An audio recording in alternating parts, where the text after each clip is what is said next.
दिल को छू जाने वाली कहानी। एक बार की बात है, एक बार एक अध्यापक और एक संपन्न परिवार के शिष्य के साथ कहीं जा रहे थे। तो उस शिष्य को कुछ मजाक सूझी क्योंकि उसको रास्ते में किसी गरीब मजदूर के जूते दिखाई दिए। उसने अध्यापक से कहा, गुरुजी, अगर हम इन जूतों को छुपा दें तो कितना मजा आएगा। देखते हैं कि मजदूर पर इसका क्या असर पड़ता है।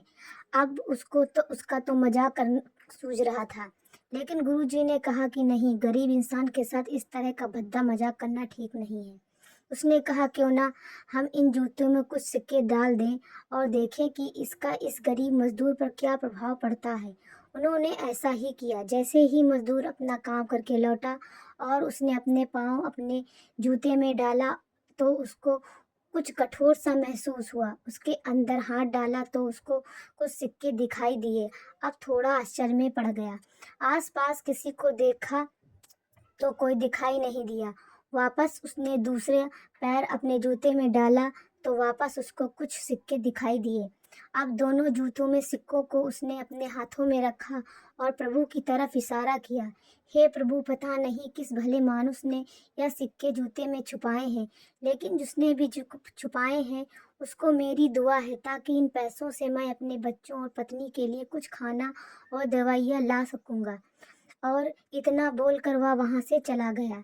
इस बात को शिष्य और अध्यापक दोनों सुन रहे थे। अब अध्यापक ने शिष्य से पूछा कि अब तुम मुझे बताओ, तुम्हें कैसा महसूस हुआ, तुम्हारी पहले वाली मजाक या मेरा यह तरीका। तो उसने कहा कि गुरुजी, मैं आपसे क्षमा चाहता हूँ। अब मुझे समझ आ गया है कि सच्ची खुशी उस चीज में है जब हम किसी को मजाक उड़ाते हैं तो उस तो कुछ पल तो हमें आनंद मिलता है, लेकिन इससे हमें बद्दुआ मिलती है। लेकिन अगर हम किसी की मुश्किल परिस्थिति में मदद करते हैं और जिसकी भी मदद करते हैं उसको भी नहीं पता चलता कि हमने उसकी मदद की है, लेकिन अंदर ही हमें हमें पता है कि हम इंसान की मदद की है। यही सच्ची खुशी है। जब हम दूसरों को खुशी देते हैं तो हमें सच्ची खुशी मिलती है। Radhe Radhe. Like share subscribe my channel.